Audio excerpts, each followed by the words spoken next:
Bismillahirrahmanirrahim. Assalamualaikum warahmatullahi wabarakatuh. Waalaikumsalam.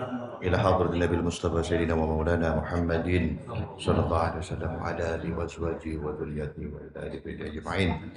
Wa khususan ila Habib Alawi bin Ahmad bin Hasan bin Abdullah bin Adawi bin Hadad Alawi wa khususan ila Habib Ahmad bin Usman bin Yahya wa Nabi bin Nawfal rahimahullah syekhi Muhammad bin Abdul Fatah ya khususan syekhi Tijan Zainal Abidin Sukabumi wa syekhi Ibn Sukabumi khususan syekh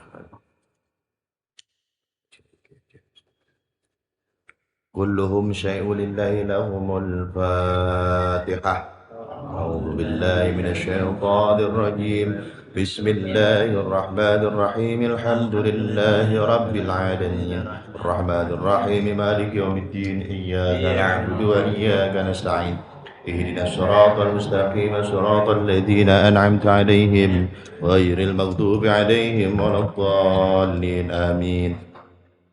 Alhamdulillah wassalatu wassalamu ala Muhammad Rasulillah Muhammad ibni Abdillah asyhadu an la ilaha illallah wahdahu la syarika lah wa asyhadu anna sayyidana wa nabiyyana Muhammadan sallallahu alaihi wasallam abduhu wa rasuluhu la nabiyya ba'dah. Allahumma inna nas'aluka dawamal afiyah wa tamaman ni'mah wa husnal khatimah wal aqibah. اللهم وفقنا لصالح الأعمال والنيات اللهم افتح أقفال قلوبنا بذكرك وأتمم نعمتك علينا من فضلك واجعلنا من عبادك الصالحين. Yang kita hormati dan muliakan guru kita Aba Habib Ahmad bin Usman bin Yahya beserta keluarga besar beliau, mudah-mudahan beliau sehat panjang umur agar terus bisa membimbing kita, mendekatkan diri kita kepada Allah Subhanahu wa taala. Para guru, para ustadz, para muallimin yang mohon maaf tidak bisa saya sebutkan namanya satu persatu, namun tidak mengurangi rasa hormat dan ta'zim saya kepada jamaah semuanya. Alhamdulillah kita kembali melanjutkan kajian kita yaitu Syarah Ratibul Haddad. Kita sampai ke halaman 197. Udah jauh. 197 ada kalimat faidatun azimatun. Itu ya. Udah kebuka 197 kalimat faidatun azimatun. Faidatun artinya faidah, keutamaan. Azimatun artinya yang besar. Kemarin kita membahas keutamaan sholawat kepada Rasulullah itu pahalanya gede-gede banget, keutamaannya besar-besar. Dibikin judul terpisah, faidatun azimatun, berarti ini lebih besar lagi. Sampai dibikin judul terpisah, nggak nyambung sama sebelumnya. Ini berarti ini luar biasa di kajian kita sekarang nih. Kita dengerin. Azim nggak? Ajib nggak nih? Gitu ya. Baik, bismillahirrahmanirrahim. Qala al-musannifu rahimahullahu ta'ala nafa'ana bihi wa bi'ulumihi fid dharain amin. Qala sahibu ghayatul qasdi wal muradi fi manaqibi sayyidina al-qutbi al-awhadi al-haddadi. Qala Sayyiduna al-Habibu Abdullah ibn Alawi al-Haddad idza ashkala alayya al-hadith asahihun am dha'ifun akhadtuhu minan nabiyyi sallallahu alaihi wasallam min ghairi wasitatin intaha. Ada qaul ulama yang mengatakan min alamatil mahabbah bikathrati dzikril ahibbah. Min alamatil mahabbah bikathrati dzikril ahibbah. Tanda-tanda seseorang itu cinta kepada orang yang dicinta, maka dia akan sering-sering menyebut-nyebut nama orang yang dia cinta.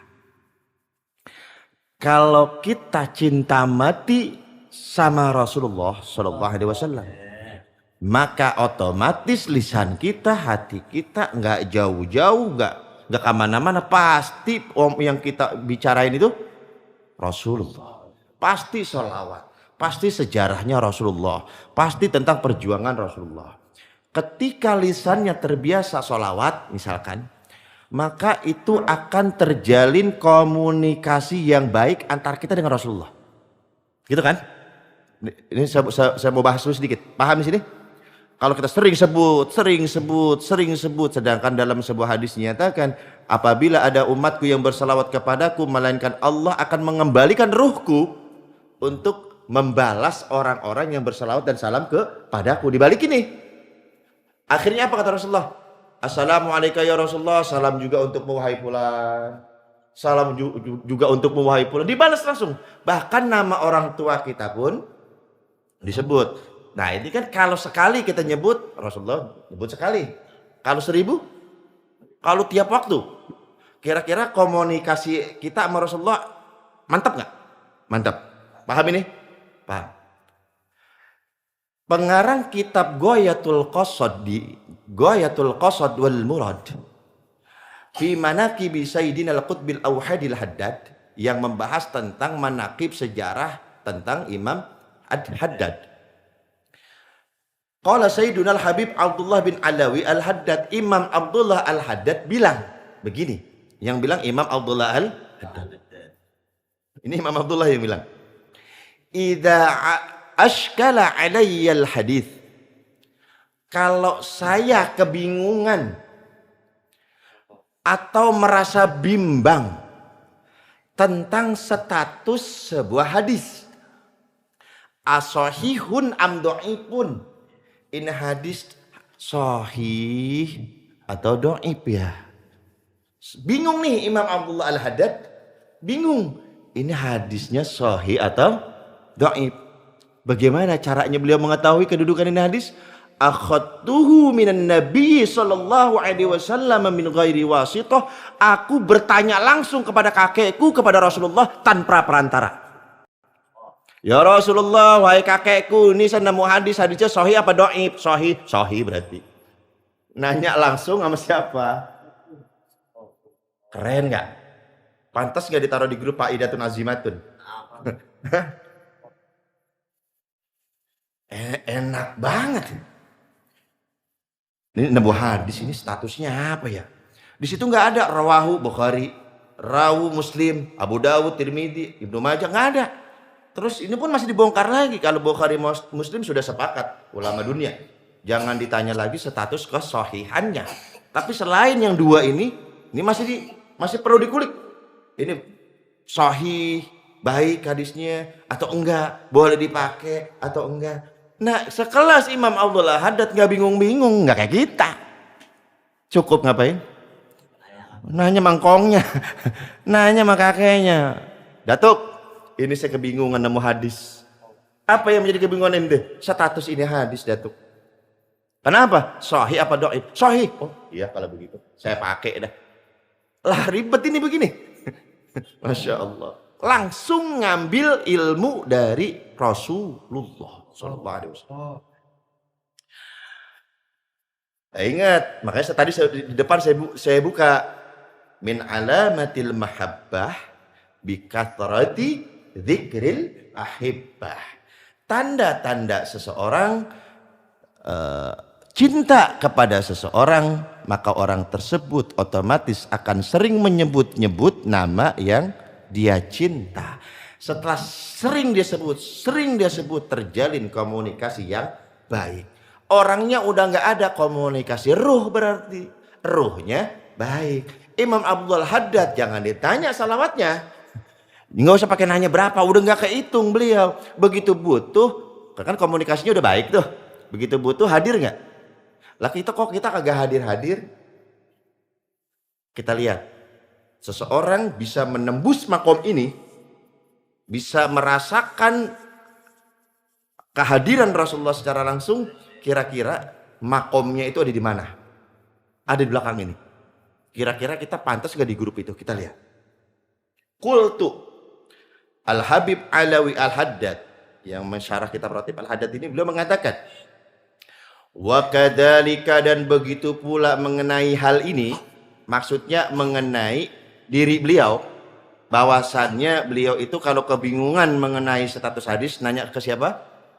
Rasulullah. Mengenai hal ini, kata Imam Abdullah Haddad, Qala Sayyiduna Al-Haddad nazman, sampai-sampai Imam Abdullah Al-Haddad membuat sebuah syair tentang dalam dunia persupian, dalam dunia pertorekotan, dalam dunia mahabbah kepada Kanjeng Rasul, itu nggak aneh yang begini, nggak aneh, sampai-sampai dibikin sebuah nazam oleh Imam Abdullah Al-Haddad. Lamma dzakara Sayyiduna Asy-Syaikh Ali bin Alawi Khali Qasam, Imam Abdullah Al-Haddad ketika menyebutkan siapa leluhur beliau, Syekh Ali ibnu Alawi Khali Qasam. Khali Qasam ini julukannya. Namanya itu Syekh, namanya Ali bin Alawi. Ini leluhurnya Imam Abdullah Al-Haddad. Julukannya Khali Qasam. Diberi gelar Syekh. Datuknya nih, leluhurnya Imam Abdullah Al-Haddad, namanya Ali bin Alawi. Diberi gelar Syekh. Kenapa diberi gelar Syekh? Ini datuknya, sebab gelar ini diberikan langsung oleh Rasulullah SAW. Ini nih, beliau cerita. Kenapa nih datuknya nih? Kalau tadi kan Imam Abdullah Haddad nanya soal apa tadi? Hadis. Datuknya lebih gila lagi. Lebih edan lagi datuknya ini. Siapa? Ali bin Alawi ini. Dia beri gelar Syekh ini. Apa kata beliau dalam sebuah syairnya? Wa bisyaikhi man raddar rasulu salamah wa kana yusalli hakada bidawam. Ini kata Imam Abdullah Al-Haddad. Wahai Syekh, begitulah Rasulullah menjawab salamnya. Dengerin. Wahai Syekh, begitulah Rasulullah menjawab salamnya. Salamnya siapa? Syekh Ali bin Alawi. Wa kana yusalli hakada bidawam. Setiap kali Habib Ali bin Alawi bersalawat dan salam untuk datuknya yakni Rasulullah, maka begitu pula Rasulullah senantiasa akan menjawab salamnya. Ketika Habib Ali bin Alawi mengatakan assalamu alayka ya Rasulullah, maka Rasulullah mengatakan assalamu alayka ya Syekh. Langsung seperti itu. Assalamualaikum ya Rasulullah, assalamualaikum ya Syekh. Masyhur ini, makanya diberi gelar Syekh. Siapa namanya nih? Gatsal. Luar biasa. Gatsal. Al-Ghazal. Ya. Hebat. Wa dzukira, disebutkan juga fil ainiyah, dalam sebuah kitab yang bernama Ainiyah. Aidon juga dari sebuah kitab bernama Ainiyah, disebutkan juga masalah keutamaan Al-Habib Syekh Ali bin Alawi ini. Apa katanya? Raddar Rasulu alaihi misla salamih ya Syekhu fa'jab lil fakharil ajma'. Katanya Rasulullah pun menjawab salamnya Habib Alawi bin Ali Khali Qasam saat beliau mengucapkan salam kepada Rasulullah. Apa jawabannya? Ya Syekh, alaikassalam wahai Syekh. Maka dunia persilatan sufi pun geger karena bangganya. Wow, gue bangga ya keturunannya. Insyaallah ya. Makanya faidatun azimatun enggak? Ini faedahnya besar enggak? Makanya di pantesan judulnya dipisahin. Ini nyangkut, udah masalah nyangkut kelas tinggi nih.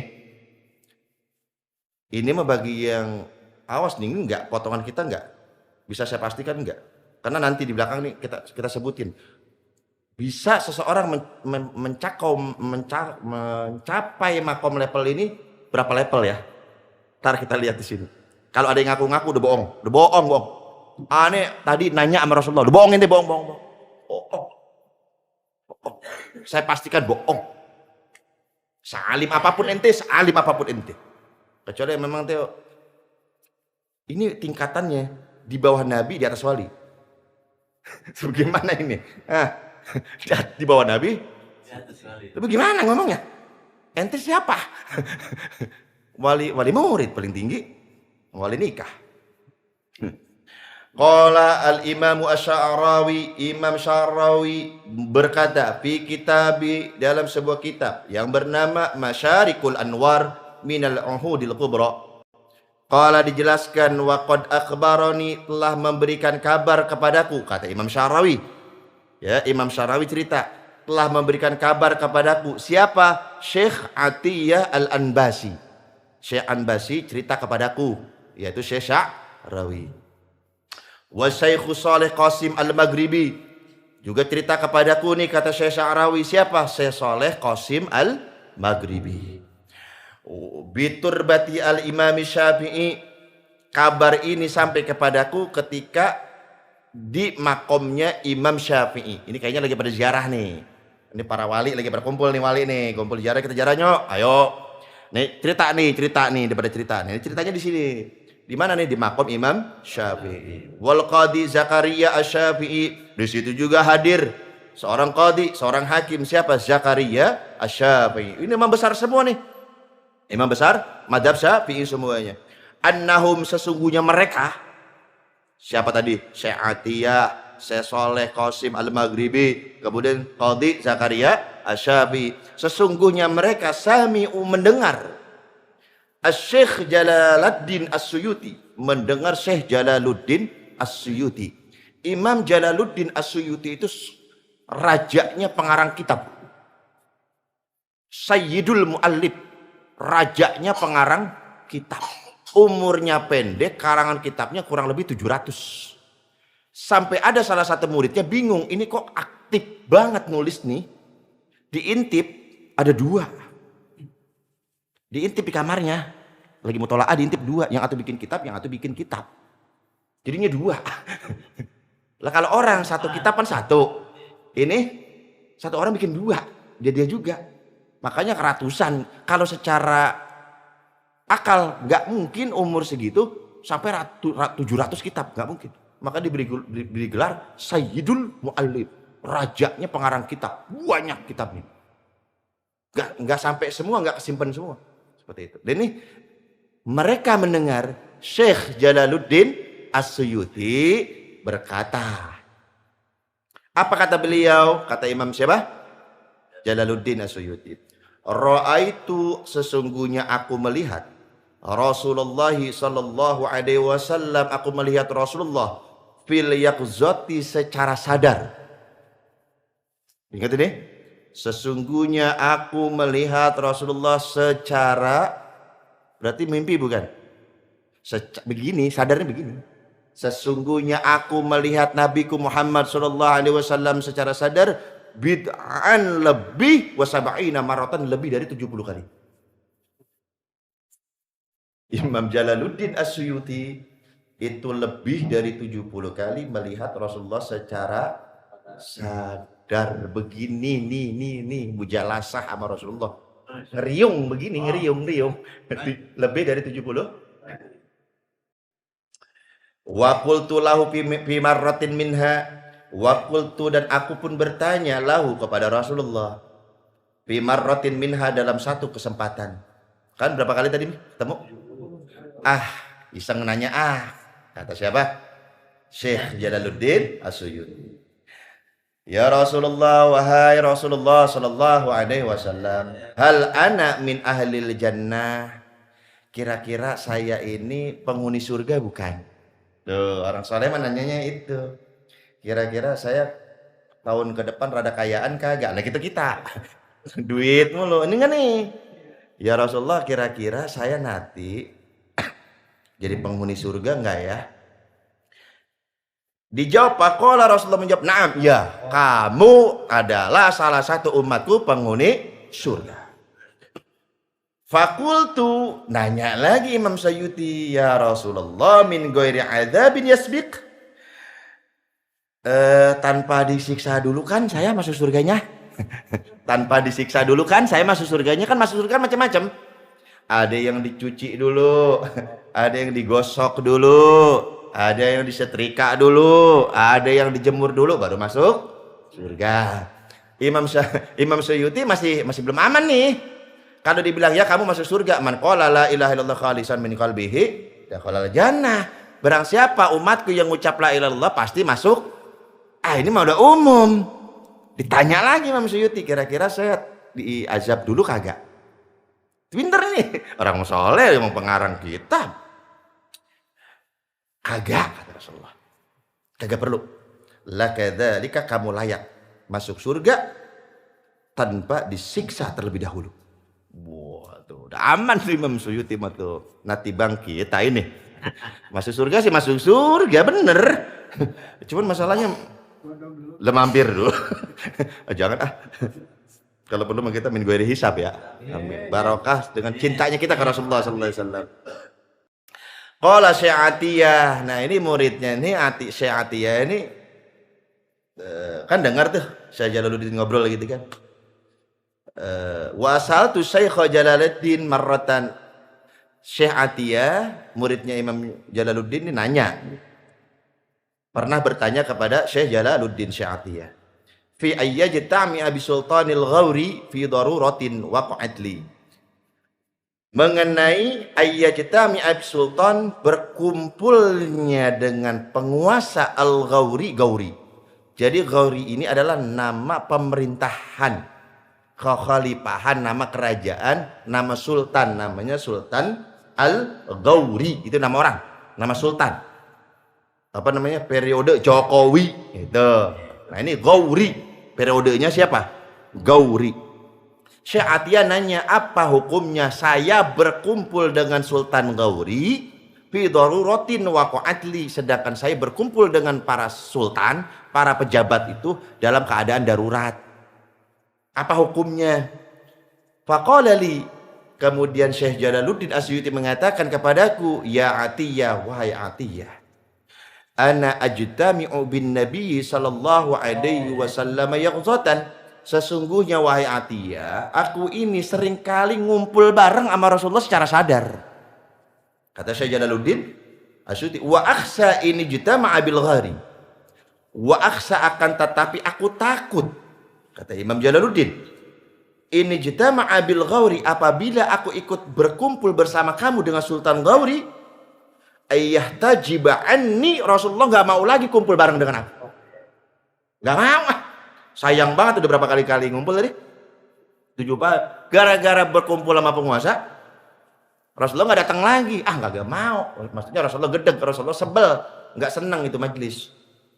Tapi ini bukan berarti nggak haram kita datang ke majelisnya pejabat, ya enggak ya. Kenapa para kiai datang kok banyak yang datang ke rumah pejabat? Kenapa? Baik, karena mereka tahu duit ada di situ. Nah ya, kenapa para kiai datang ke rumah pejabat? Karena kiai tahu duit ada di situ. Kenapa para pejabat kok nggak banyak yang nggak datang ke rumah kiai? Dia nggak tahu kunci ilmu ada di situ. Makanya kiai pinter. Nah itu ada duitnya situ, dia datang. Lah ini pejabat kagak nyadar kalau ada ilmu di sini, dia kagak datang. Jadi nggak salah kiai, bener. Emang gudang duit ada di situ. Ya bener. Cuman kan yang mananya itu doang gitu, selektif atau enggak. Nah saking takutnya ini Imam Jalaluddin Asyuti, aku itu berkumpul bareng, mujalasah bareng sama Rasulullah itu lebih dari 70 kali. Kalau aku ikut gabung sama grup sono grupan sono, kayak aneh khawatir Rasulullah nggak mau datang lagi bermujalasah dengan seperti itu. Tsumma qala, kok bisa begitu sih? Maqala, kemudian Imam Jalaluddin Asyuti menjelaskan kepadaku, inna fulanan as-sahabiyyah, sesungguhnya dulu zaman Nabi kita ada seorang sahabat yang mulia radhiyallahu taala anhu, kanatil malaikatu tusallimu alaihi. Dulu ini sahabat selalu diucapkan salam oleh malaikat. Namanya adalah Imran bin Husain. Nama sahabatnya Imran bin Husain. Imran bin Husain ini masyhur, udah pernah saya bahas di sini. Salah seorang sahabat yang mempunyai karomah. Apa karomahnya? Mendengar salamnya malaikat. Mendengarnya salamnya malaikat. Nah ini punya penyakit wasir. Beliau sabar. Dia tahan itu penyakit wasirnya. Karena kesabarannya malaikat pun ngucapin salam. Ada yang punya wasir di sini? Ada. Nah kira-kira didatengin ngedengerin salam nggak kan gitu? Ya minimal malaikat maut mah pasti kan gitu. Malaikat maut mah pasti itu ngucapin salam. Masih mending daripada menarik aja. main tarik aja. Assalamualaikum, mana minta izin nih. Menarik dulu. Udah baik, udah bagus. Nah, sahabat Imran bin Husain ini adalah seorang sahabat yang mendengar salam malaikat secara langsung. Faktawa fi jasadihi, berobat ini sahabat Imran bin Husain li daruratin, karena darurat, saking udah nggak kuat nahan penyakitnya, berobat dengan berobat iktawa. Apa itu iktawa? Besi dibakar ditempel, itu namanya iktawa. Besinya dipanasin ditempelin, bayangin pasir ditempelin besi panas. Lo makin panas bro. Makin panas. La haula wala quwata illa billah. Ya karena memang belum ada ilmu kedokteran zaman dulu. Dan belum ada suntik, belum. Belum ada, cuman itu obat yang paling ampuh. Begitu diobatin pak dengan iktawa, sembuh nih. Falam yaral malaikata ba'da dzalika sanatan, maka setelah itu selama 1 tahun sahabat Imran bin Husain enggak kedatangan malaikat yang ngucapin salam tadi. Waduh, biasanya assalamualaikum Imran, waalaikumsalam malaikat, ya, assalamualaikum Imran, waalaikumsalam ya malaikat, tiap hari tuh, tiap hari, udah nggak aneh. Loh kita mah ngaku nabi itu udah aneh, malam kedatangan malaikat. Wah, dia ngaku nabi. Ini sahabat udah biasa nggak ngaku nabi, gak ada, kayak gitu. Selama 1 tahun terhijab dari malaikat yang mengucapkan salam kepadanya. Kenapa? Uqubatun lahu ala iktiwaih, sebagai hukuman karena dia udah berobat pakai besi panas tadi. Jadi ini hukumnya nggak boleh nih berobat pakai besi panas, nggak boleh, dimakruhkan karena makruhnya tadi. Akhirnya Imran bin Husain radhiyallahu taala anhu dihukum nggak mendengar suara malaikat selama berapa tahun? 1 tahun. Makanya dia gara-gara itu dia ngeluh sama Rasulullah tuh, ceritanya tuh, ya Rasulullah, malaikat kemana ya yang bisa ngucapin salam ke saya? Lah, kayaknya dia udah segen, udah males dia nemuin ente. Lah kenapa? Ente udah baik, ente udah sembuh. Waduh. Kalau begitu doain aku memohon kepadamu, minta doa kepada Allah, balikin lagi penyakit saya. Lah mendingan gue sudah obatin. Karena begitu baru tahu faedahnya. Ini doain lagi sama Rasulullah, kambuh lagi, datang lagi tuh malaikatnya. Nah makanya yang punya wasir mau sembuh apa mau begitu aja? Ribet dah serba salah ya. Kayak begitu. Sabar, pokoknya sabar udah. Nikmatin aja udah. Wasir kagak ada obatnya. Wasir kagak ada obat, udah paling ribet wasir. Sama saya juga punya. Sama. Tsumma qala asy-Syaikh Asy-Sya'rawi fihi, kemudian Syekh Asy-Sya'rawi mengomentari mengenai masalah ini. Wa fi kitabihi, yaitu dalam kitab beliau Tanbihul Mughtarrin, dalam kitab yang bernama Tanbihul Mughtarrin. Beliau mengomentari masalah orang yang mendengar salam Rasulullah secara langsung dan orang yang berjumpa Rasulullah secara sadar. Ini Imam Suyuti, tadi gelarnya apa dia? Sayyidul Muallif, rajanya pengarang kitab. Beliau tuh bikin judul kitab Tanwirul Halak fi ru'yatin nabi wal malak. Cahaya, membongkar cahaya, sangat mungkin bisa melihat nabi dan malaikat. Udah Sayyidul Muallif tadi kan ya, pimpinannya pengarang kitab, dia bikin kitab namanya sangat mungkin bagi kita melihat nabi dan malaikat secara begini. Sangat mungkin. Para sahabat itu biasa, cuman gak lebay kayak kita. Kita baru ketemuan syekhon aja bangganya. Baru ketemu walinya.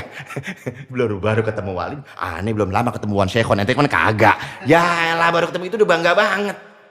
Ini para sahabat nemuin nabi, orang soleh ngeliat malaikat, cuek aja biasa. Kita melebay banget. Makanya pangkat kagak naik-naik di situ aja, keburu bangga.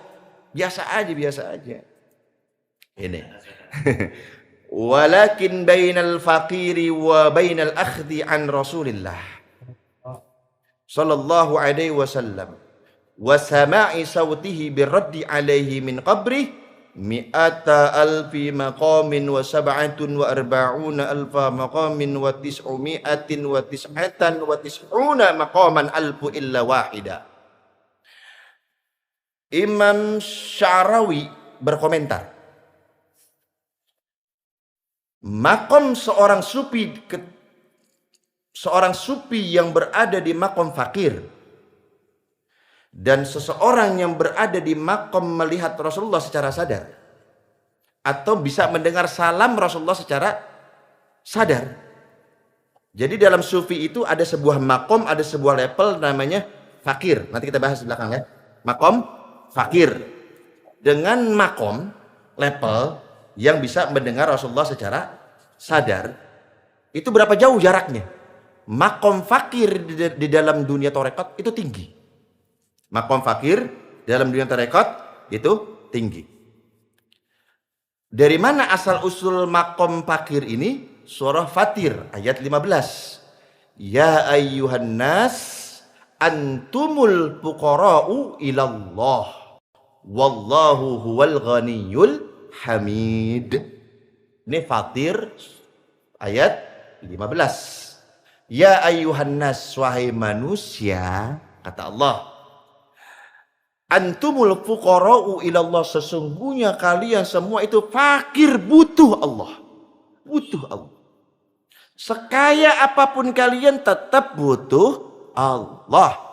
Wallahu huwal ghaniyul hamid, sebab Allah adalah zat yang maha kaya lagi zat yang maha terpuji. Manusia sekaya apapun tetap membutuhkan bantuan orang lain. Pasti itu. Ada orang kaya, mentang-mentang udah kaya, duitnya banyak, hidup sendirian aja. Ada. Udah kaya banget ya, kaya banget. Rumahnya 20 lantai. Butuh orang nggak? Butuh. Tapi Allah nggak butuh. Sehebat-hebatnya kita tetap butuh Allah. Itu namanya apa? Fakir. Gini. Ini kita suka salah kaprah nih. Ada orang kaya sama orang miskin. Kira-kira yang banyak kebutuhannya orang kaya apa orang miskin? Yang banyak kebutuhannya? Beda pendapat ya, beda madhab. Secara akal pasti orang miskin. Banyak banget kebutuhan saya. Anak sekolah, bayar kontrakan, bayar listrik, gitu kan ya? Bener nggak? Secara kebutuhan banyakan mana? Orang miskin. Secara kebutuhan. Itu secara zahir. Secara batin orang kaya yang lebih banyak kebutuhan. Orang kaya yang lebih banyak butuh. Belum paham nih. Belum paham. Orang kaya rumahnya gede apa kecil? Butuh dirawat. Rumahnya yang gede itu butuh dirawat. Butuh. Orang miskin? Lah, rumah orang miskin pakai dirawat, tidak apa yang mau dirawat? Rumah orang miskin begitu adanya. Rumah orang kaya banyak barang berharga, butuh pengawal. Orang miskin? Apa yang mau dikawal? Apa yang dikawal apa? Ini kawal apa? Banyak kendaraannya, butuh bayar pajaknya. Orang miskin? Lah, kamu bayar pajak apa? Buat makan aja susah.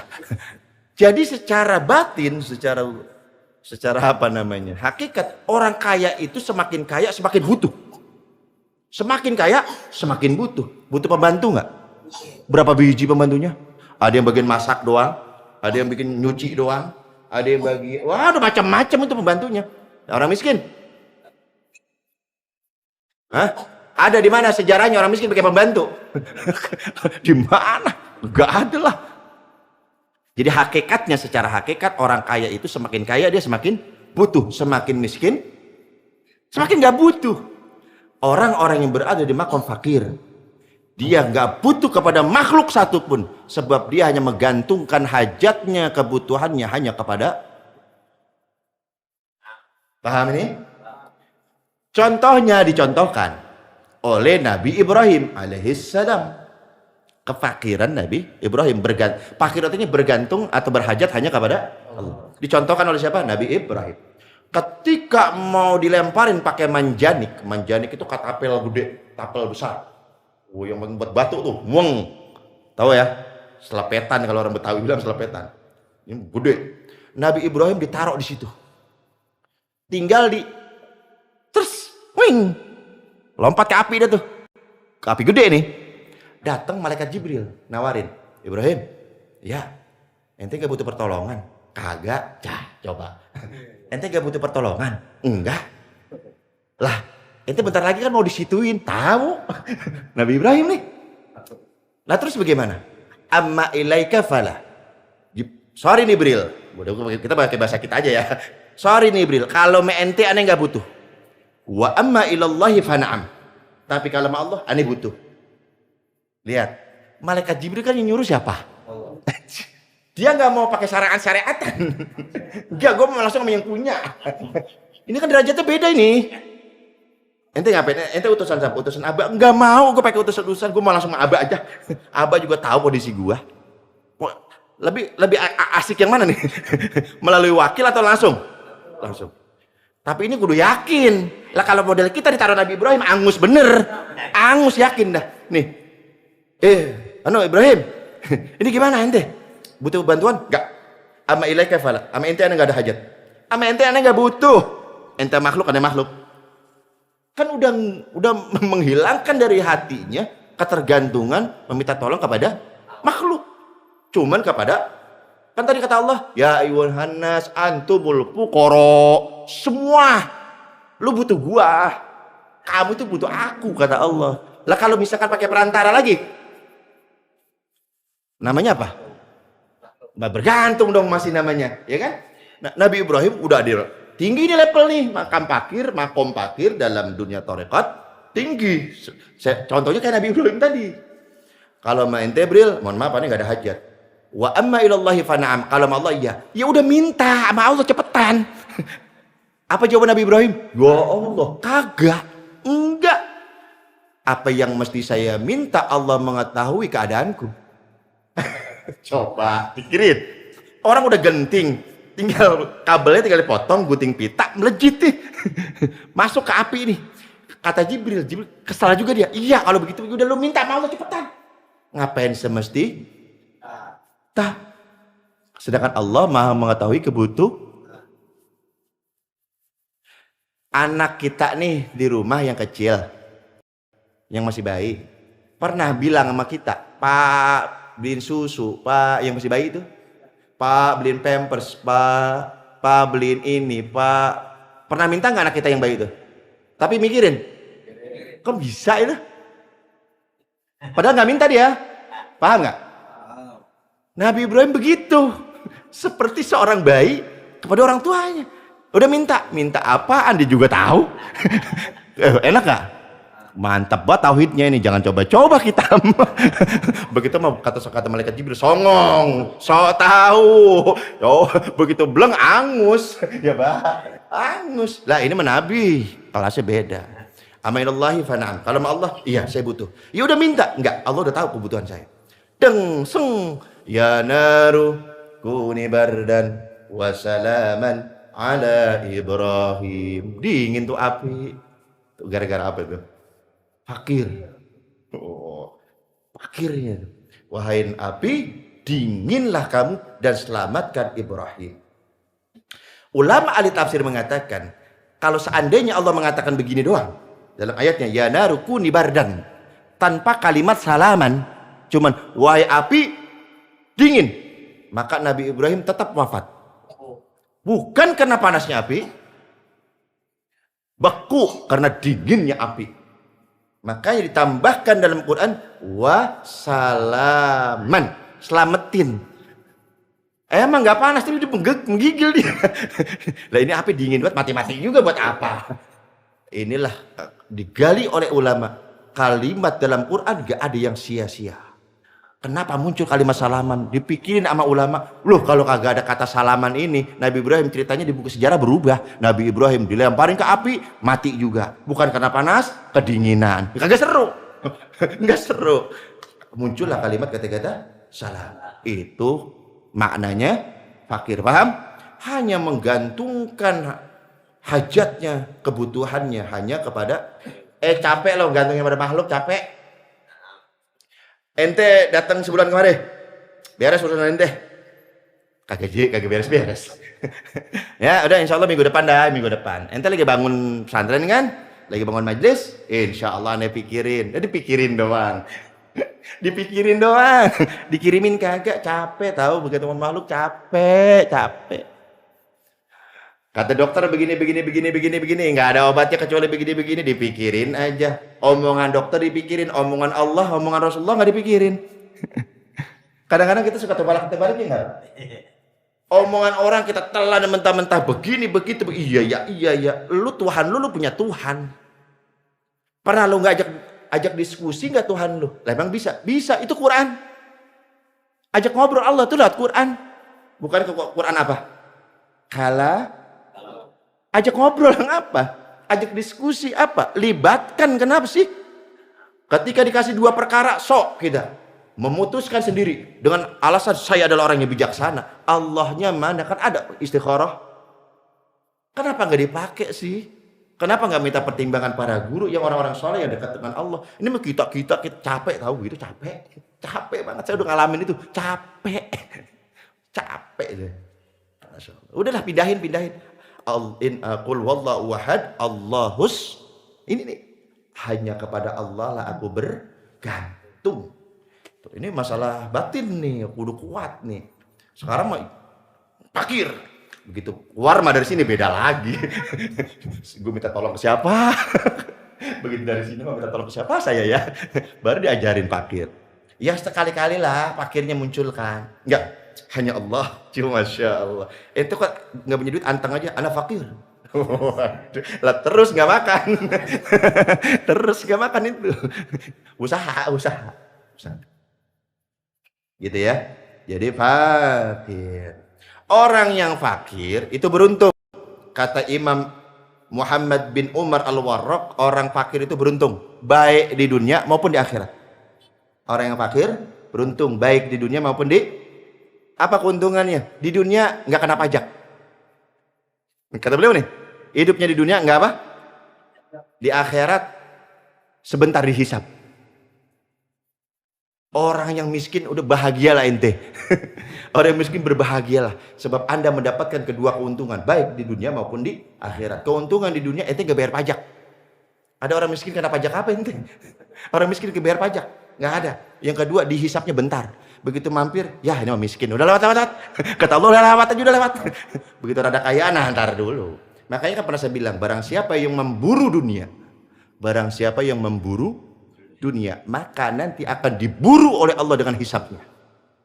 Diincar kita. Ini mobil dapat dari mana ya? Dari anu bagaimana? Dari sebelah sono yang mana? Terus kita dipleter sama Allah tuh. Begitu ini rada-rada bau-bau sangit ini. Nah, ikhwan itu ya Allah ada ribanya dikit. Nah, kena tuh. Orang miskin mah anteng aja lagi begini dia. Dihisap ya. Begitu doang lagi belagu banget dihisap ya. Pakai ledekin kita deh Bang Yuyun. Kata orang miskin, gua balas lo waktu di dunia lu ledek ya kan, miskin lo, entah di akhirat diledek balik. Dan itu benar berlaku nanti hari kiamat, saling mengolok-ngolok. Mana orang kaya yang itu ya, iya lagi dihisap sama Allah, dilewe-lewein kita. Diledekin, sok banget kaya waktu di dunia, sok dia lagi oncang-ancang kaki aja. Di akhirat udah anteng dia. Nah, itu makom apa? Fakir. Nah, makom fakir ini tinggi. Tapi jika dibandingkan dengan makom orang yang bermujalasah langsung dengan Rasulullah, orang yang bisa melihat Rasulullah secara sadar, orang yang mendengar langsung salamnya Rasulullah, itu bedanya sangat jauh. Berapa bedanya? Mi'ata alfi maqamin, 200.000. Wa sab'atun wa arba'una alfa maqamin, 47.000. Wa tis'umi'atin wa tis'atan wa tis'una maqaman, alfun illa wahida, 1.000 kurang satu maqam. Jadi totalnya maqam fakir dengan maqam melihat Rasulullah itu 247.999 maqam. Maqamnya fakir tinggi. Seperti levelnya siapa tadi? Nabi Ibrahim ya. Tapi dibandingkan dengan level orang yang melihat Rasulullah secara langsung dengan orang yang mendengar jawaban salamnya Rasulullah secara langsung, itu 247.999 maqam. Makanya tadi saya bilang ada yang berani ngaku ini. Aneh alhamdulillah alafu ente. Aneh malam konsultasi sama Rasulullah masalah hadis, subhanallah. Bener 247.999 maqam. Ente ngelewatin makom yang mana? Makom kuburan apa makom apa? Faman idda'a hadzal maqam. Kata Imam Syarawi mengatakan, beliau menegaskan barang siapa orang yang mengaku-ngaku telah mencapai makom ini. Ya, yang ngomong bukan saya. Maka saya berani ngomong, diwakilin. Kan saya baca duluan udah. Saya bilang pokoknya kalau udah ngaku-ngaku bohong. Karena saya udah baca duluan. Kata Imam Syarawi, barang siapa orang yang manidda'a mengaku-ngaku hadal maqamat telah mencapai makom ini 247 999 makom ini, talabnahu bi ayyatakallama ala ma'na hadhil maqamat, maka kami akan memintanya untuk mengurai satu persatu makna makom-makom tersebut. Sini ente yang aku ketemu Nabi, ya sini ente 247.999. Jelasin atu-atu. Suruh jelasin satu-satu. Fa idza ra'ainahu la ya'rifuha kullaha kadzabnah. Jika dia tidak mampu menerangkan makna-makna yang ada pada seluruh makom itu, kadzabnahu, maka kami anggap dia seorang pendusta. Yang ngomong Syekh Syarawi, yang ngomong ulama yang udah nyampe levelnya, bukan saya. Saya mati sosokan aja, kan ngikutin ini. Makanya kalau ada yang ngaku-ngaku di sini, ya bohong ente bohong. Ente lagi ngayal. Ini ngomong ini ulama. Berapa makom? Berapa level? 200 1000 kurang atu 999 illa alpun wahidun tadi ya. Nah, itu 1000 kurang atu itu. Jadi orang Arab itu nulis 999 itu 1000 kurang atu gitu nulisnya. Bahasanya. Ya 999 namanya. Jadi bukan 990 enggak gitu, 1000 kurang atu ditegesin lagi. Qala Syekh Syarawi mengatakan waqad kana Sayyidi Syekh Abul Abbas Al-Mursi, sesungguhnya guruku yang mulia. Siapa? Abul Abbas Al-Mursi. Ini adalah gurunya Imam Syarawi, Abul Abbas Al-Mursi. Abul Abbas Al-Mursi ini adalah salah satu gurunya Imam Ibnu Athaillah As-Sakandari, pengarang kitab Hikam Ibnu Athaillah. Syekh Abul Abbas Al-Mursi, waliullah besarnya besar. Waliullah kelas tinggi nih. Sesungguhnya Imam Syarawi mengatakan, aku mendengar tuanku, guruku siapa? Syekh Abul Abbas Al-Mursi, yaqulu, beliau berkata, li ashabihi, kepada murid-muridnya. Ini lagi ngumpul nih kayak abah begini nih. Syekh Abul Abbas Al-Mursi ngomong ke murid-muridnya, afikum man idza aradallahu ta'ala ay yuzhira amran fil wujudi atla'ahu alaihi qabla ay yuzhirah. Murid-muridku, adakah di antara kalian, ya, afikum, adakah di antara kalian, man, seseorang, idza aradallahu ta'ala ay yuzhirahu amran fil wujud, ketika Allah menghendaki untuk mewujudkan satu perkara, terjadinya sesuatu di alam muka bumi ini. Ulangi ya, adakah di antara kalian yang ketika Allah menghendaki terjadinya sesuatu di bumi ini, atla'ahu alaihi, Allah terlebih dahulu memperlihatkan kejadian tersebut, qabla ayyuzhirahu, sebelum kejadian. Paham gak? Adakah di antara kalian yang ketika akan terjadi sesuatu, dikasih bocoran dulu sama Allah akan terjadi sesuatu? Orang-orang yang soleh, saya pernah dengar itu banyak. Masalah tsunami waktu di Aceh itu banyak yang merasa pada Allah katanya. Ya, sebagian mimpi, ada yang ngerasa kayak dia kayak tenggelam, padahal enggak. Ternyata enggak lama kemudian tsunami. Itu namanya akan terjadi sesuatu, tapi dia tahu dapat bocoran duluan. Paham ini? Adakah di antara kalian seperti itu wahai muridku? Wah, kata Imam, Abah nanya nih, jawab dong. Kata Abah barusan, adakah di antara kalian yang ketika Allah ingin mewujudkan sesuatu terjadi, kalian tahu duluan, ada bocoran. Ini kayaknya daun jatuh nih, ping. Banjir nih. Iya, orang hujan gede. Banjir. Gitu. Dijawab fayaquluna, maka murid Imam Abul Abbas Al-Mursi mengatakan, la ya Syekh, enggak ada tuh kita di antara kita yang model-model begitu. Gitu. Ditanya lagi, afikum ahadun, adakah di antara kalian idza sallama ala Rasulillah, apabila mengucapkan salam kepada Rasulullah, fi salatihi, dalam salawatnya, yasma'u raddahu, mendengar balasan Rasulullah alaihi kepadanya, biudhunihi, dengan telinganya. Adakah di antara kalian wahai muridku yang ketika kalian mengucapkan assalamu alayka ya Rasulullah, Rasulullah langsung menjawab salam kalian sehingga salamnya Rasulullah terdengar oleh telinga kalian? Ada?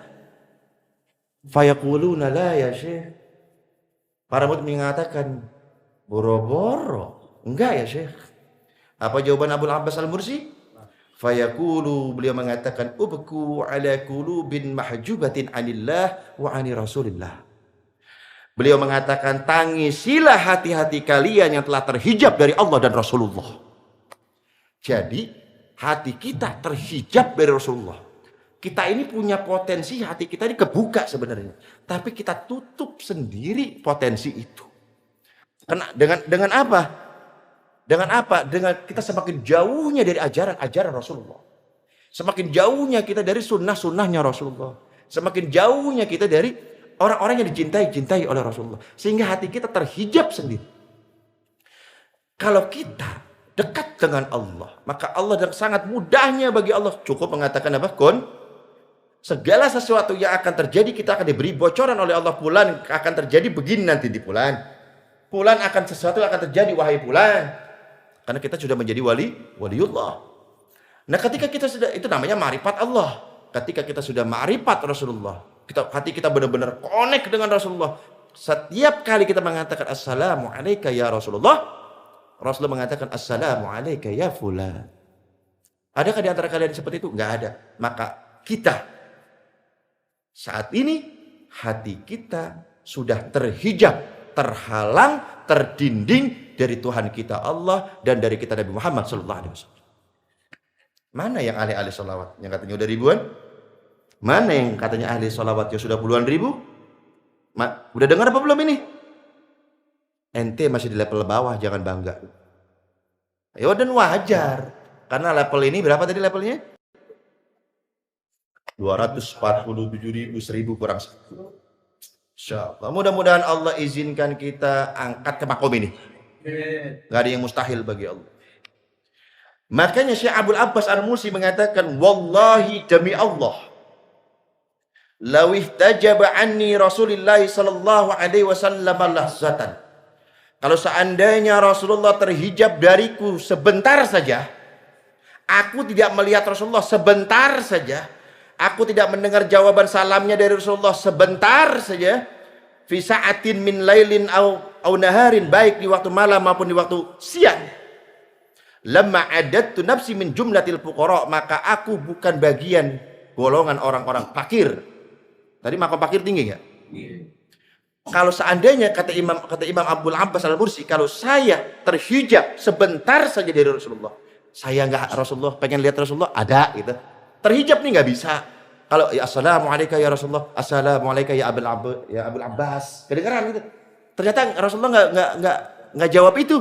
Maka saya ini turun pangkat saya ini berarti bukan golongan kaum fakir. Level saya turun. Itu menurut Abul Abbas Al-Mursi. Keren gak ini? Keren gak? Wa qala sahibul qirtas, pengarang kitab Al-Qirtas, siapa? Habib Umar bin Abdurrahman Al-Attas mengatakan, begitu mendengar kaulnya siapa tadi? Abul Abbas Al-Mursi. Apa katanya tadi? Kalau seandainya aku terhijab dari Rasulullah, maka saya turun pangkat, saya nggak layak dimasukkan ke dalam kelompok orang-orang fakir. Itu ya. Imam Abdurrahman Al-Attas mengatakan, wallahi demi Allah, setelah mendengar perkataan Abul Abbas Al-Mursi, lamma sami'a, ketika Habib Abdurrahman Al-Attas mendengar kalama, ucapan Abul Abbas Al-Mursi, hada, ucapan Abu Abbas Al-Mursi ini, apa kata beliau? Wa qala wa ana aqul, aku ucapkan, dengerin baik-baik. Ucapan Imam Habib Abdurrahman Al-Attas, dengerin. Kalau tadi Abul Abbas Al-Mursi udah paham? Ini lebih edan lagi. Wallahi demi Allah, law ihtajaba anni Rasulullah lahzatan wahidah. Kalau seandainya kata Imam Abdurrahman Al-Attas, aku terhijab dari Rasulullah 1 detik saja, lama adatu nafsi minal muslimin, maka aku bukan orang muslim. Ini taruh nih. Kalau bukan muslim, kalau seandainya aku terhijab dengan kakekku 1 detik saja, saya bukan orang muslim. Berani ngomong begitu. Menandakan saking dekatnya Habib Abdurrahman Al-Attas dengan kakeknya Nabi Muhammad SAW. Kapan beliau mau datang? Orang udah cinta, orang udah seneng. Ini kalam ini nggak main-main. Beliau mempertaruhkan akidahnya. Kalau seandainya terhijab sedetik aja, ya kupur dah gua dah, kafir saya. Ya Allah. Kalau tadi begitu saya membaca Abul Abbas Al-Mursi, sebentar saja nggak jumpa Rasulullah, saya turun level, masih aman, masih muslim masih. Ini metaruhannya, masya Allah, luar biasa. Kenapa? Imam Abdurrahman Al-Attas mengatakan, kalau seandainya aku terhijab sedetik saja dari Rasulullah, maka aku bukan golongan orang muslim. Kaifa yahtajibu anna. Sebab bagaimana kita bisa terhijab oleh Rasulullah. Sebab bagaimana kita tidak bisa melihat Rasulullah. Wa huwa ainu wujudina. Sebab Rasulullah adalah asal wujudnya kita. Bukankah kita tercipta dari nurnya Muhammad? Dalam diskusi nyatakan laulaka ya Muhammad lama khalaqtul aflak. Wahai Muhammad, kata Allah, kalau seandainya bukan karena kamu, aku tidak menciptakan alam dunia ini. Wahai Muhammad, kita tercipta karena adanya nur Muhammad, Nabi Muhammad SAW. Nabi Muhammad kalau kita ibaratkan adalah pokok pohonnya, batang pohon yang besarnya. Kita ini alam dunia ini adalah cabang-cabangnya. Bagaimana mungkin batang pohon yang besar ini terhalang oleh cabang-cabang pohon? Paham? Mungkin enggak? Imam Abdurrahman Al-Attas mengatakan, bagaimana Rasulullah terhijab dari saya? Bagaimana Rasulullah akan terhijab dari kita? Sedangkan Rasulullah adalah pokoknya dan kita adalah cabangnya. Bodoh banget kita. Cabang enggak bisa melihat pokok. Karena Rasulullah adalah ainu wujudina. Rasulullah adalah sumber asal muasal adanya kita. Masyaallah. Shallu ala Nabi. Allah. Nah, jadi ini bukan sekedar kisah yang sekedar dikisahkan. Imam Alawi Al-Haddad mengutip ini dalam kitab beliau bukan sekedar bergaya-gayaan. Bukan. Tapi di sini bisa kita ambil tarik kesimpulan, harus ada yang bisa kita amalkan. 400 berapa tadi? 247.900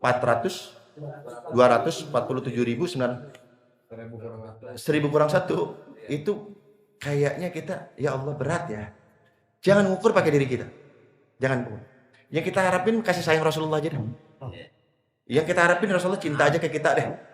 Kalau Rasulullah udah cinta sama kita, Rasulullah udah sayang sama kita, itu beliau yang akan membuka ACC nanti kita kepada Allah. Ya Allah, ACC ini umat saya ini, ACC ini. Saya tutup ada sebuah kisah menarik, Mbak. Seorang duat, seorang dai. Dia cerita di mimbar khutbah Jumat. Nggak ada yang mustahil.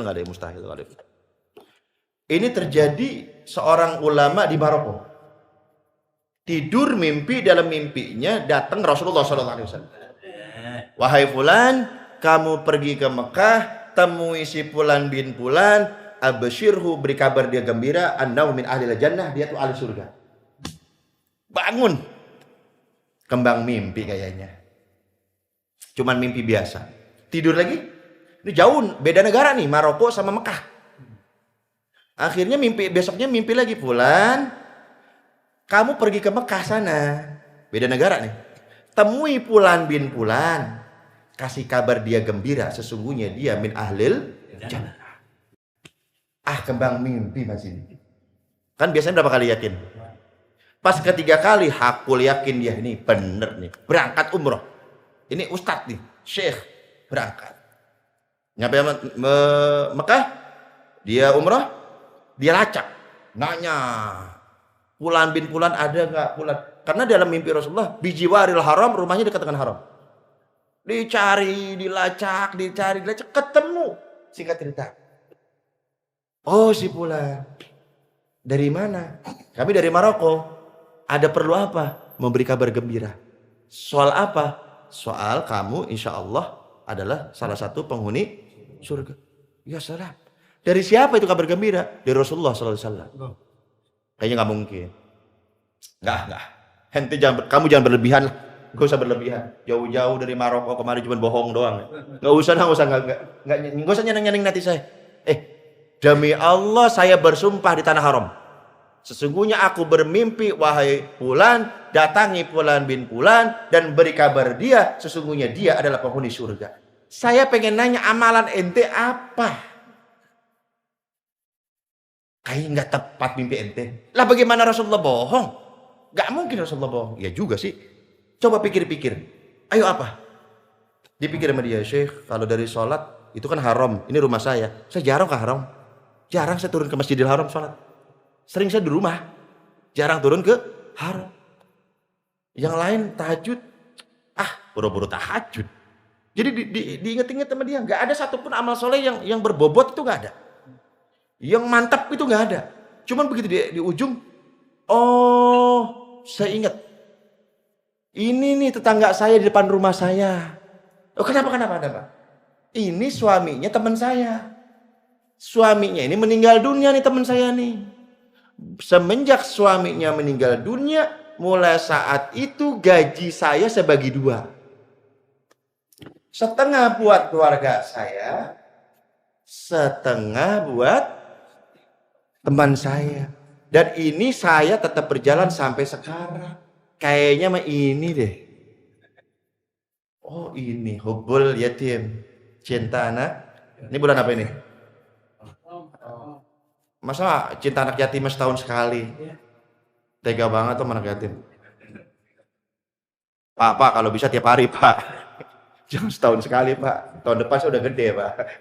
Ini nasib saya 11 bulan 29 hari bagaimana Pak? Ayolah yang sayang lah yang sayang. Kita dapat duit 10.000, 100.000, 1 juta lah. Bisa kali kita sisain 50.000 buat mereka. Bisa kali, bisa kan? Bisa. Penting niat kita. Oh, ini kayaknya nih penyebabnya. Iya. Akhirnya, absyir. Wajib gembira kamu, wajib syukur kamu. Yuk kita ke haram, sholat. Ke haram. Kita kemarin umroh. Ayo kita haram. Saking semangatnya dia berangkat ke tanah haram. Ya rumahnya deketan sama Masjidil Haram. Sholat Isya. Begitu ikat sholat Isya, sholat berjamaah, sujud terakhir nyawanya dicabut oleh Allah. Itu gimana? Di endingnya itu dapat kabar ahli surga, sholat berjamaah di Masjidil Haram, sujud terakhir sholat Isyanya, nyawanya dicabut oleh Allah Subhanahu wa Ta'ala. Shadaqah Rasulullah. Betul Rasulullah. Dijanjiin surga, begitu dijanjiin mati. Kan maunya kita mah begitu. Cobalah lihat lirik-lirik lah kanan kirinya lah. Tangganya itu di depan, di samping, belakang. Ada nggak orang yang ada yang perlu?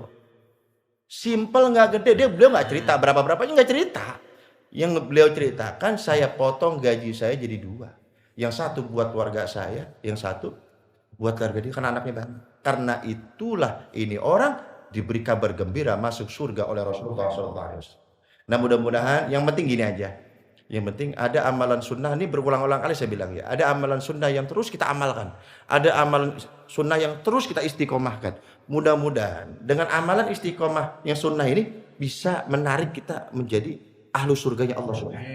Bisa memancing rasa cintanya Rasulullah SAW. Jangan ditinggalin, apapun itu. Walaupun sedekah cuma 2.000. Walaupun cuman ikhlas. Kalau kita nih lebih baik kayaknya potongan kayak kita ini, sedekah mendingan sedikit dah, jangan banyak. Kayaknya gitu.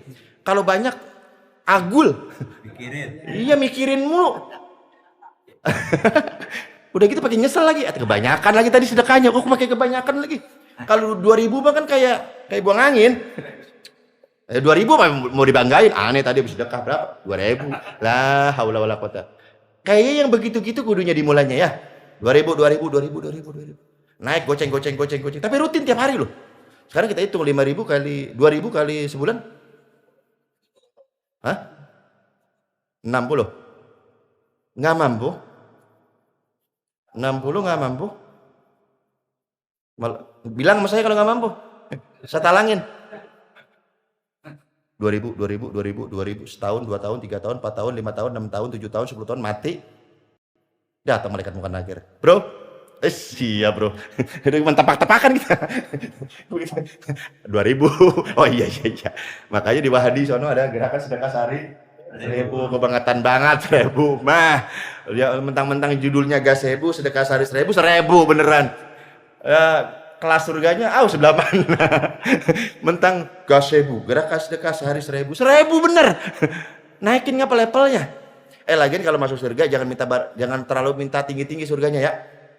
Kalau kita minta surga sama Allah, jangan tinggi-tinggi minta surganya. Emang enak satu surga masuk surga segerbong maba. Kita satu kamar maba enak emang. Mau berani ngapain ya? Jadi kita masuk surga nih, amin. Sekamar maba. Mau ngapain? Hah? Gue mau colek, gue bingung. Gue begini, gue salah. Jadi mintanya levelnya di bawah guru dikit. Kalau satu level keder kita. Mau ngapa-ngapain jadi mubazir. Bener nggak? Ini bidadari kita pakai ada abah. Kita kagak pakai mubazir. Aduh, kita pindah kamar gitu. Udah di situ di plotnya. Jadi kalau minta surga jangan tinggi-tinggi. Minimal kita bisa berkunjung. Kan almarhum kan kita sama Rasulullah. Rasulullah paling tinggi. Kita paling rendah. Almarhum aman ahabba. Seorang akan dikumpulkan sama orang yang dicinta. Maksudnya ini hadis, kita bisa kapan saja berziarah menemui Rasulullah ketika di surga nanti. Kita di paling bawah, Rasulullah paling tinggi. Ya, kapan ketemunya ya? Karena kita cinta, Rasulullah cinta, ente kapan aja bebas. Nah, mendingan sama guru juga begitu. Jangan minta satu gerbong. Jadi, mampir abang ngopi, Pak. Telepon dulu kan, kita telepon dulu, Pak. Lagi santai, Pak. Santai, Ji. Iya, kita datang dah tuh. Kan nggak sekamar soalnya. Kalau sekamar repot. Aduh, ada abal nyatin aja. Ente jadi mubazir. Rugi. Paham ini? Itu saja dapat saya sampaikan. Ditutup doa oleh guru kita. Sebelum doa, Kang Yusuf. Kang Yusuf. Kitab mana? Ini alhamdulillah tahadus bin ni'mah.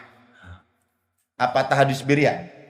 Ni'mah. Kalau bin ni'mah itu, saya saking kesalnya nih, banyak orang membungkus tawadu, padahal dia sombong, jadi dibungkusnya dengan kata-kata, ini tahadus bin ni'mah nih ya. Kan wa amma bi ni'mati rabbika fahaddits. Kalau kamu dapat nikmat sebutin min babi syukur. Tapi kadang-kadang kita tuh belagu, nyombong, tapi dibungkus dengan tahadus birya apa bin ni'mah nih? Tahadus bin ni'mah.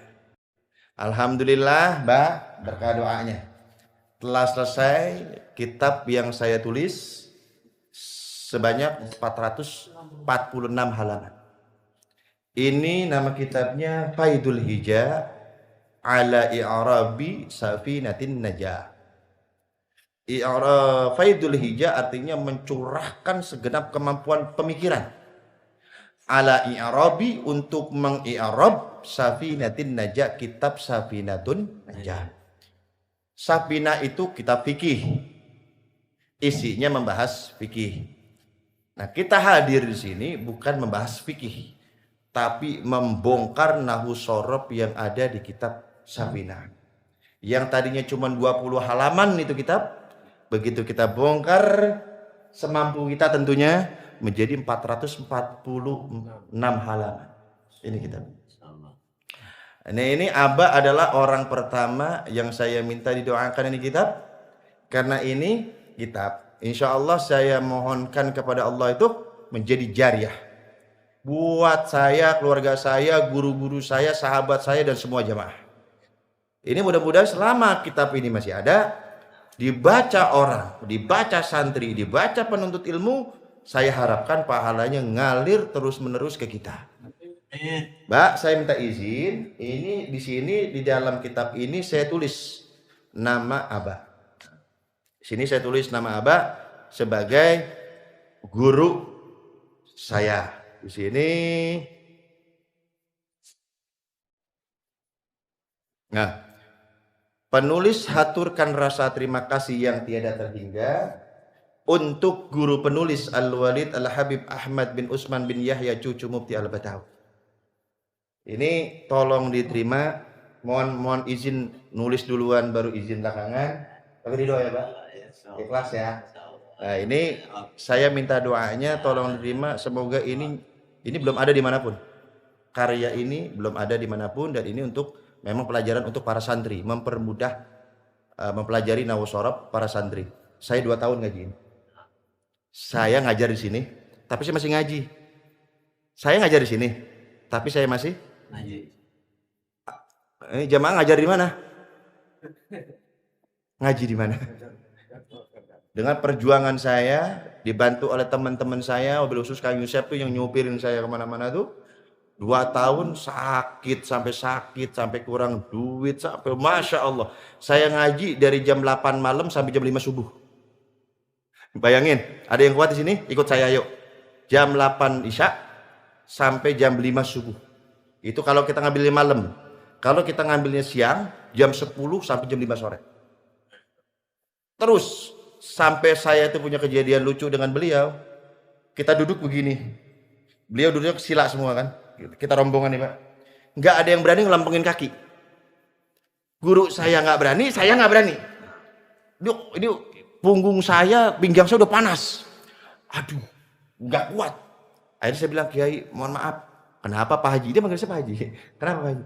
Boleh nggak saya begini, miring ganti posisi? Oh boleh. Begitu saya rubah posisi, beliau merubah posisi, teman-teman saya merubah posisi semua. Ternyata nungguin kode. Akhirnya pada begini semua. Ternyata nahanin, cuman nggak ada yang mulain. Saking adab. Ngejaga adab. Ini kadang-kadang kita nih ngaji nggak beraturan. Selonong sini, selonjor sini, selonjor situ. Kalau masalah nggak enak, kita nggak enak begini nih. Saya juga pengen kali selonjor. Cuma kan ada kitab ini, masa kita selonjorin? Nah kadang-kadang itu kita kurang peka di situ tuh. Kayak begitu ya. Ini 2 tahun pengorbanan yang luar biasa. Mudah-mudahan ini bawa manfaat buat kita semua. Doain ini juga ada rezekinya, ketemu rezekinya buat kita perbanyak. Dan mohon maaf, ini saya cantumkan nama saya. Saya menisbatkan kepada leluhur saya. Tidak mengurangi rasa enggak hormat saya ke yang lain ya, ke daerah yang lain. Karena saya keturunan orang Betawi, maka saya cantumkan di sini Zainal Abidin bin Abdul Majid Al-Batawi. Kenapa? Karena saya ingin memunculkan lagi orang Betawi itu banyak orang pinternya dulu. Orang Betawi itu banyak orang solehnya dulu. Tapi dulu tujuannya satu, kita cantumkan Al-Batawi, semoga muncul bibit Al-Buguri. Apa ini? Al-Buguri. Kalau kampungnya? Al-Cikeasi. Wah gitu tuh. Al mana lagi aja muncul. Mudah-mudahan ini jadi terobosan buat anak cucu keturunan kita. Jadi nggak diputus di saya, enggak. Dan insya Allah akan menyusul kitab-kitab yang lainnya, Mbak. Karena saya udah diamanatkan untuk membuat seperti ini kitab Tijan. Tauhid, bukan tauhidnya, tapi saya bongkar Nahwu Shorofnya. Semampu saya, doain saya sehat panjang umur. Mudah-mudahan saya mempunyai ilmu yang manfaat, berguna buat masyarakat semuanya. Wabillahi taufiq buat Man ana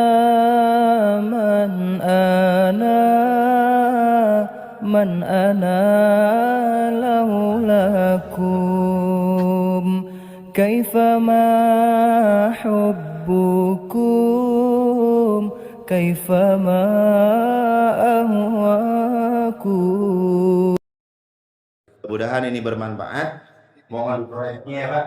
Mohon dikoreksinya, mohon saran dan kritiknya bagi para ustadz semuanya yang memang memiliki kemampuan untuk wah ini mengaji salah nulisnya atau saya kurang jelas pembahasannya, saya tunggu saran dan kritiknya dari para tuan guru semuanya. Saya minta didoakan khusus ini kitab. Mudah-mudahan ini kitab membawa keberkahan buat kita.